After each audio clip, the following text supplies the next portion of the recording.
My name is Richard Dean. I'm the Assistant Superintendent of Administrative Services. Thank you guys for being here. We're going to go over a lot of things tonight. I know you guys have some questions and stuff. There'll be time for some questions and answers toward the end. But to start with, thank you for your time. Thank you for your input.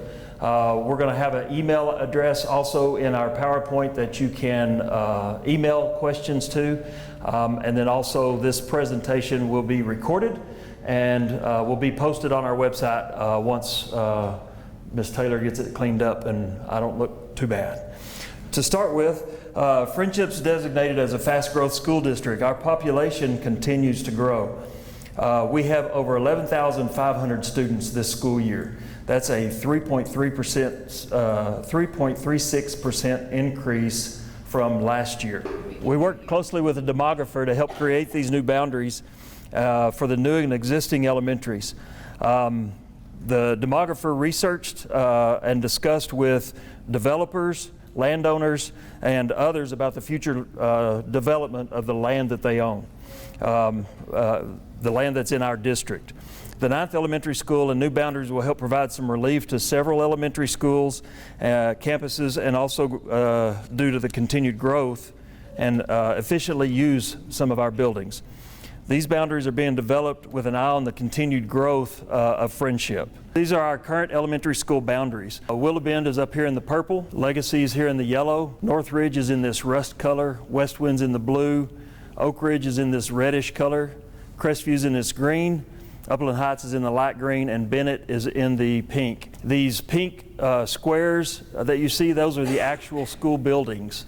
And this is where number 9 will be. So according to our demographer, our current boundaries, elementaries are going to start overcrowding in 2025. And so we're going to build a new one, and it's being built right now, that will open in 2024. So the new option A for the boundaries is this right here. So you can see the colors over here for the current elementaries, and then number 9 is this red area here. And so just to kind of run through the boundary with number 9, it starts down here at, this is County Road 2378 running north-south here.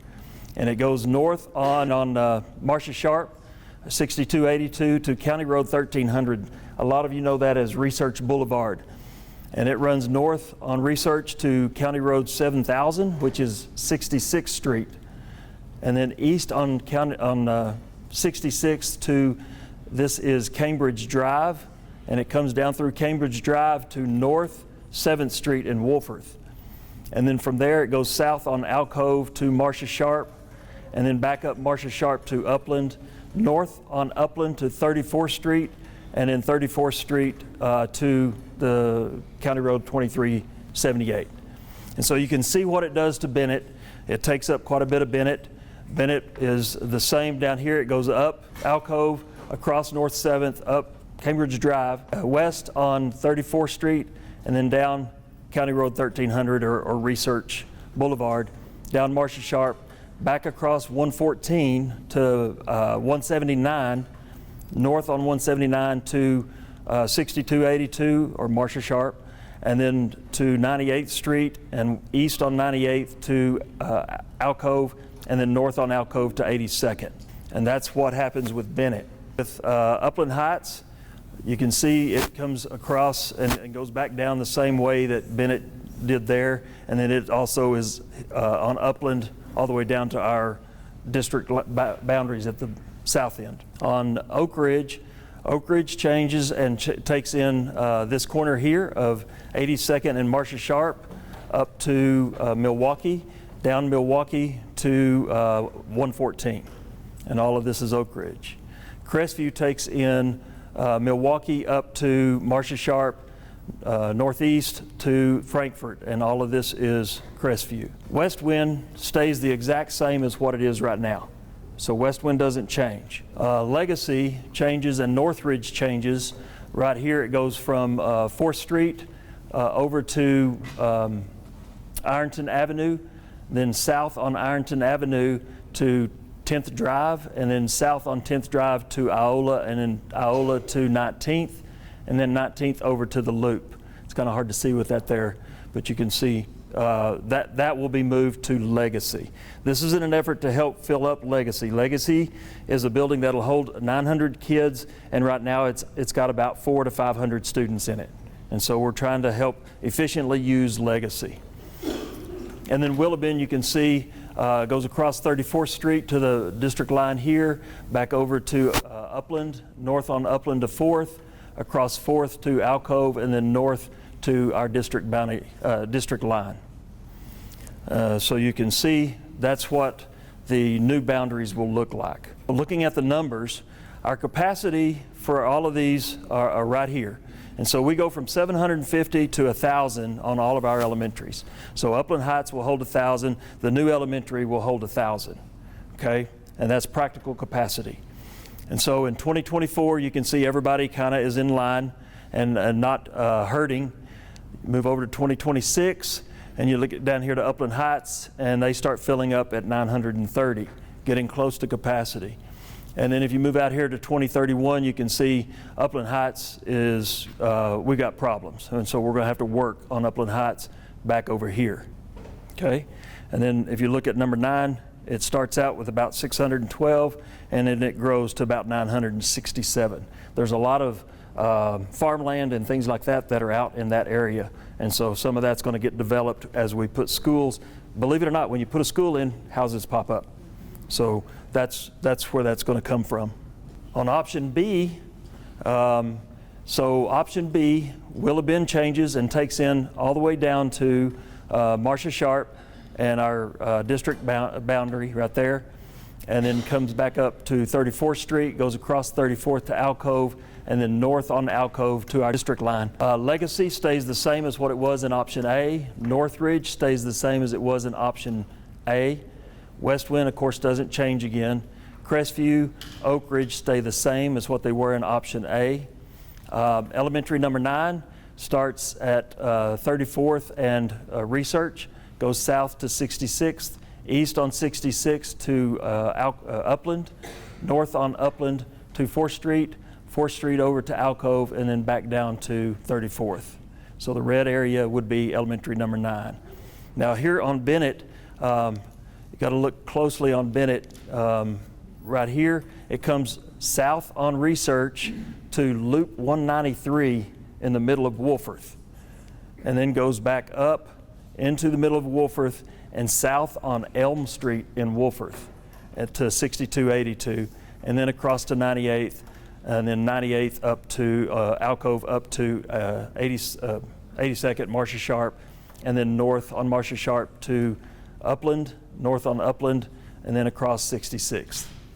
So that's an area right there that will take the middle of Wolforth into Bennett. And then the other half of that would come into Upland Heights, and you can see Upland Heights down Alcove, across 98th, around 62 to 82, north on Elm, and then south on Loop 193 in the middle of Wolforth. And then the numbers for elementary option B look like this. Again, capacity is over here 750 to 1,000. And then you start looking at the numbers going across, and you can look real quick at Upland Heights, and we start filling up pretty quick in Upland Heights. We start talking about something, needing to do something here for Upland Heights. The rest of them, you can see elementary number 9 starts out really low at 428. Legacy, you can see it helps them back up to 640. And then you go across and you get out here to 2031, and we got a problem again at Upland Heights. And so that's the two options that are available. And what I want you to know is the demographer talks with all these landowners and then makes projections out based on what the landowners tell them, their history of working with these type of planning units and things like that. And so they're predicting what will happen in 2031. Obviously, the further we get out here to 2031, the less accurate their projections, and they won't go past 10 years. So this was done in 2021 and projected out to 2031. And we've had a couple of adjustments last year when we did our middle schools. They updated it and gave us some new information. So these are new numbers based on last year's projection. But again, they didn't want to go past 2031 because it gets less accurate. But I will tell you that the last time we did a demographic study, they were within a handful of what we actually have. And so it's amazing how accurate they are with their numbers. So that is option B. So the campuses affected are all of them except West Wind in option A, and all of them in option B except West Wind, with these four having the exact same in both options. Crestview, Legacy, Northridge, Oak Ridge are the same in both options. So these three at the top change a little bit from option A to option B. So what we're doing is we're having a community meeting tonight, and so we want your input. This is a process. This has not been approved, finalized, anything like that. So one of the things we've done before, and last year's a good example, in the middle school, after this process, we made some adjustment based on the feedback we received. So just because we're throwing this up here tonight, showing you this, doesn't mean that this is the final version. We take feedback, we look at the feedback, we have to look at the numbers. Y'all saw the numbers on the charts. We have to look at those numbers and see what we can do to make it work going forward. We will have another one of these. It'll be the exact same meeting. Hopefully the microphone will work tomorrow at Bennett tomorrow. So it'll be the exact same presentation. Tomorrow you're more than welcome to come. If you think of something overnight, you are more than welcome to come to both. And then we also, going forward, the next steps will be in November. We have a board meeting and we report the public comments. So if you email, the email that I'm going to give you here in a minute, I make copies of that and give it to the board members. Okay, I don't filter it. I kind of group them together. Like this group is all asking for the same thing, but your email is verbatim copied and pasted on a document for them. Okay. At the December board meeting, we recommend the proposed attendance boundaries as a discussion item with the board, and the board provides the opportunity for public input. So at that point, if you wanted to come to the board meeting and say something, then you're more than welcome to do that. There are some rules. You got to be there early, sign up, so we know how many will be talking. Okay, so the December board meeting. The January board meeting is when the board votes on the proposed zones. And then in the spring, we talk about grandfathering. Now, grandfathering is where we look at a certain group and we're like, this group probably needs to stay at this school. And we keep them at this school because we grandfather them in and keep them. A good example, last year when we did the middle schools, all the 8th graders got the option to stay at their current school or go to the new school where the new zone was, okay? So and I'll use FMS for an example, if I had an 8th grader at FMS and a 6th grader, my 6th grader had to go to Alco Trails if I lived by Alco Trails, but my 8th grader could stay at FMS or could go to Alco Trails, okay? So I don't know what our grandfathering will be this year, but that's an example of what grandfathering is, just so you have an idea of what that is if you didn't know. If you have any questions on that, we can work on those. So again, that's my name, that's our phone number. I'm in a lot of meetings, so I don't know if you'll get through to me on a phone number. This email right here comes to me. I will acknowledge any emails I get, okay? It may be a thank you for your comments. It may be if you ask a question that's I got an answer for, I may give you an answer. If you ask a question I don't have an answer for, I don't know that I'll be able to answer all of the questions, if that makes sense. Because this is a process. If you say, are you going to change this? I don't know, okay? If you ask me about some of these numbers and things like that, I can help answer some of those. This presentation is posted on our website under attendance boundaries. Then look for future attendance boundaries. Any questions? I'll leave that one up there if you guys want to copy that email down. If you have a question, please go to the microphone in the middle because we are recording this so other folks can hear your question and we can record it and hopefully be able to answer your question. I also have, there's a few folks from the office that are jotting down what people ask. So if you have a question, we'll jot it down and make sure that we can see if we can take it into consideration to make sure that we're giving everybody a due chance. Hi, my kids currently go to Bennett. We live in Preston Manor. And I realized on one of the proposed boundaries, I think it was option A, our whole neighborhood would be like split. So that red section in the corner, now the kids, like my daughter's best friend is going to be at Bennett and my kids are gonna go to the other school. And so that's something that is concerning to me, is that our neighborhood is just kind of split in the middle now. And then I wanted to ask again about the grandfathering. So for example, let's say my daughter, who's gonna be a 4th grader next year, she could stay at Bennett. Is that kind of where y'all are going with that? Well, we won't know that until after the boundaries are approved and we can look at numbers. And so at this, for example, you said the middle school, it was, yeah, if you had an eighth grader, they could stay, yeah. but the 6th grader had to go. So would it be kind of the same thing? So like I have a 1st grader that's gonna start next year. He would have to go to the new school, yeah. in that. Don't know yet. So like I say, we'll have to look at the numbers as to what the grandfathering clause will be. I mean, the example I gave was what we could do last year.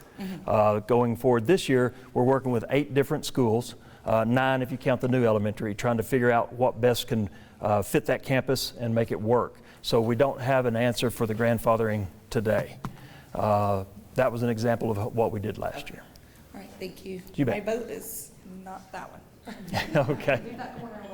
So it seems, based on the numbers, the projections here, that this school district is still going to have a problem, whether that's in 2 years with one of the options or in 6 years with one of the options, right? And so I guess my question would be then, like, is there a specific benefit to doing the one that gives you a little bit more time versus the other? Does that make sense? If we continue to grow at 300 or 400 kids per year, then we're going to have to look at this pretty quick. As far as in the school industry with fast growth, having a bond right after a bond is not unusual. So we will work on those numbers at that time. As we get closer to those years, if those numbers are off a little, then it might postpone it a little longer. It might speed it up a little bit, just kind of depending on how it goes. And y'all remember, Loop 88 is also going to come in down here, and so that will also, in my opinion, the demographer didn't project this, but in my opinion, that's going to speed up some of the growth in the southern part of the district. And so would we need to do another bond when we get close to that 1,000 for Upland Heights? I'm going to say we probably do.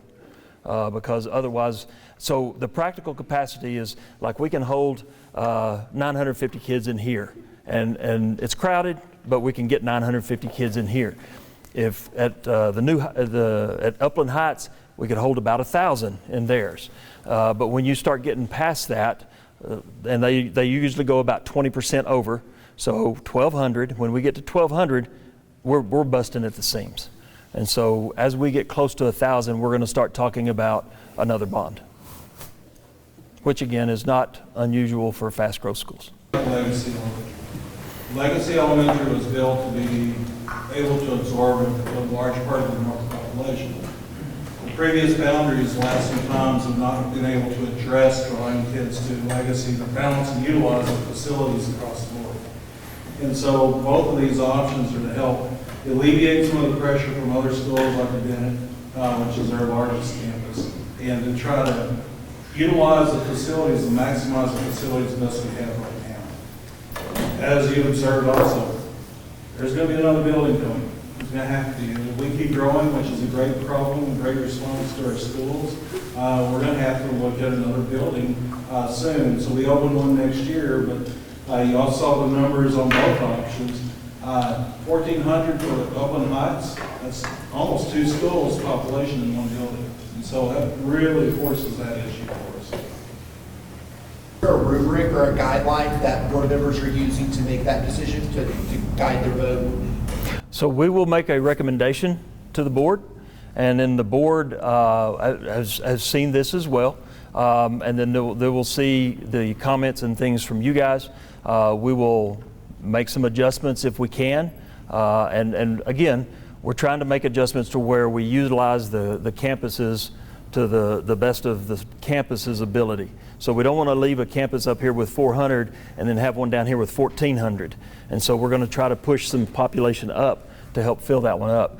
But as far as a rubric or anything like that, I don't believe they have a rubric. I think it's going to be what we recommend and then what they think is best for the district, for the taxpayers' money, and then also for, of course, the students.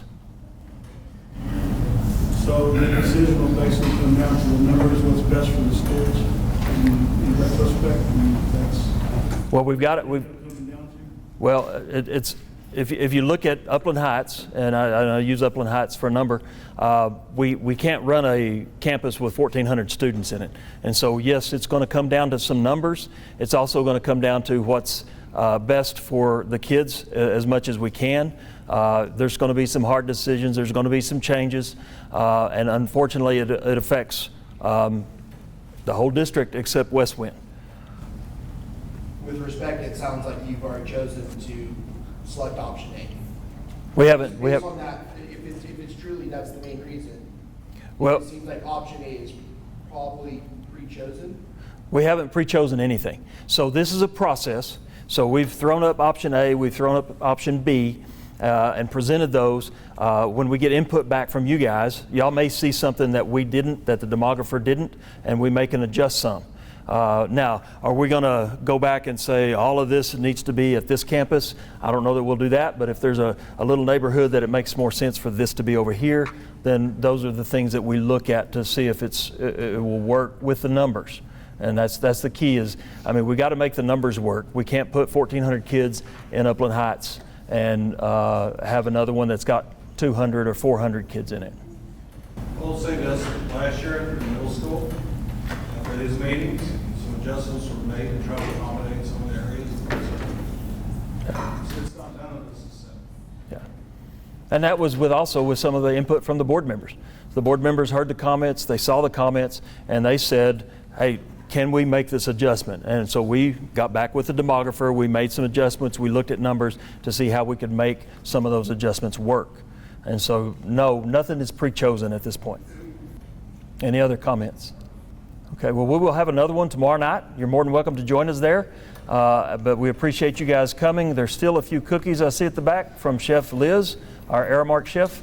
Please grab you one on the way out. Thank y'all.